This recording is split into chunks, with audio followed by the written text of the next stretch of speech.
Демек, шыншыл болған кезде ең бірінші тілімізді торлау керек екен.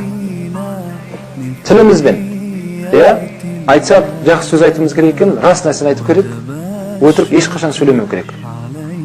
Өтірік сөйледі деген сөз не болады? Арты оған фасадқа алып барады. Екі қауымды бір-біріне соғыстырып жіберіп, ғасырлай бойы тарихта небір сондай қырғын соғыстар болған. Соның басын қарап отырса, бір адамның өтірік айтқанынан шығып кеткен.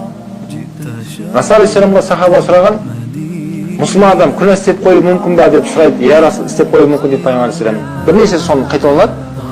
Кейін жаңа сахаба мұсылман адам өтірік сөйлеуі мүмкін ба деген кезде пайғамбар алейхиссалам реңі өзгеріп кетті дейді. Жоқ, мұсылман адам өтірік сөйлемейді. Кім өтірік сөйлейтін болса, ол менен емес деген Расул алейхиссалам. Яғни бізден емес дейді. Осы үмбеттен емес ол адам. Кім өтірік сөйлейтін болса, ол не емес?